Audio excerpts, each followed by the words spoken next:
আসসালামু আলাইকুম। আজ আমি আমার নিজের কষ্টের কথা বলতে আসিনি। আজ আমি এসেছি আমার এক বন্ধুর জীবনের না বলা কষ্টগুলো আপনাদের শোনাতে। আমার বন্ধুর নাম রাহুল।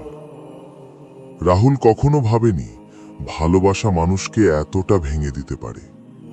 সে কখনো ভাবেনি বিশ্বাস করাটাই তার জীবনের সবচেয়ে বড় ভুল হয়ে দাঁড়াবে। গল্পটা শুরু হয় একেবারে সাধারণ একটা দিন থেকে।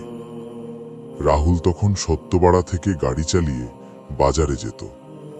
কোনোদিন পিলপিলে গাড়ি চালাতো না সে, কিন্তু সেদিন ভাইয়ের পিলপিলে নিয়ে বাজার থেকে বাড়ি ফেরার পথে একটা মেয়ে তাকে থামিয়ে বলেছিল, ভাই, আমাকে একটু নিয়ে যাবেন? রাহুল জিজ্ঞেস করেছিল, কোথায় যাবেন? মেয়েটা বলেছিল, চাল ভাঙাতে যাব। অনেক জোর করেছিল সে। রাহুল তখন কিছু বুঝে উঠতে না পেরে রাজি হয়ে যায়।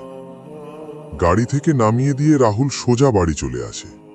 কিন্তু ফেরার পথে সেই মেয়েটা হঠাৎ বলেছিল, ঈদের দিন কি আপনি ঘুরতে যাবেন? আর তারপরই নরম একটা কণ্ঠে বলেছিল, আমি আপনাকে ভালোবাসতে চাই, আপনার নাম্বারটা দিতে পারবেন? রাহুল প্রথমে না করেছিল, কিন্তু বাড়ি এসে সারা রাত ঘুম আসেনি তার। মনের ভেতর একটাই প্রশ্ন ঘুরছিল, নাম্বারটা দিলে কি খুব বড় কিছু হয়ে যাবে? শেষমেশ সে সিদ্ধান্ত নেয় নাম্বারটা দেবে। পরের দিন গিয়ে নাম্বারটা লিখে দেয়।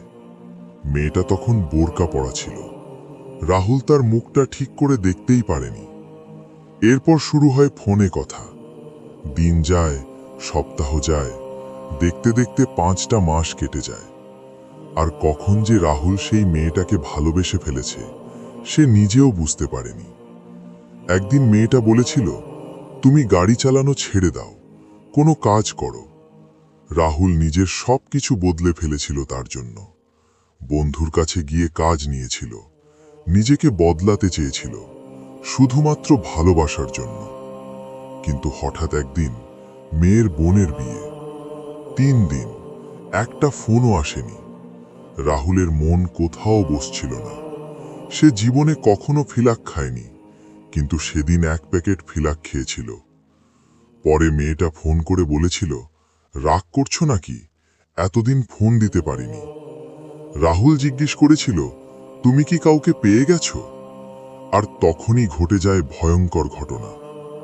মেয়েটা নিজের হাত কেটে রক্তাক্ত হাতের ছবি হোয়াটসঅ্যাপে পাঠিয়ে দেয় রাহুলকে। তখন রাহুল তার মাথা ঠিক রাখতে পারেনি। সেও নিজের হাত কেটে ছবিটা পাঠায় মেয়েটাকে। কিন্তু ওদিক থেকে আর কোনো রিপ্লাই আসেনি। দিন যায়, সপ্তাহ যায়, কোনো ফোন নেই।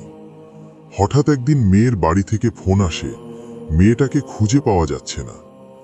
সেই কথাটা শুনে রাহুল ভিতর থেকে ভেঙে পড়েছিল।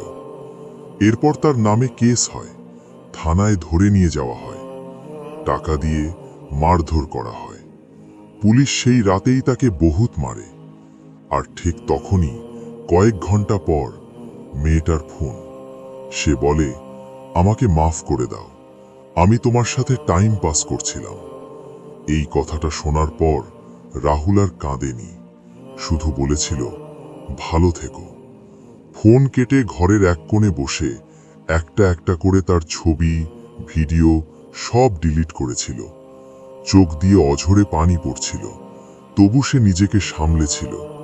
কারণ সে জানত, ভালোবাসলে ক্ষতি করা যায় না।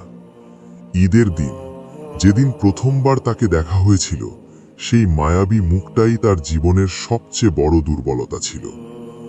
আজ রাহুল একা, কিন্তু সে ভেঙে পড়েনি। 8 মাস পর সেই মেয়ে আবার ফোন করেছিল, বলেছিল, তুমি আমাকে নিয়ে যাও। রাহুল শুধু বলেছিল, আমি আর পারবো না। তারপর সে নিজের সিম ভেঙে নিজেকে নতুন করে শুরু করেছিল।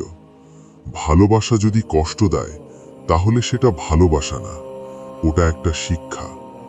সবাই জীবনে একবার না একবার ভুল মানুষকে ভালোবেসে ফেলে, কিন্তু যে নিজেকে নতুন করে শুরু করতে পারে, সেই আসল জয়ী।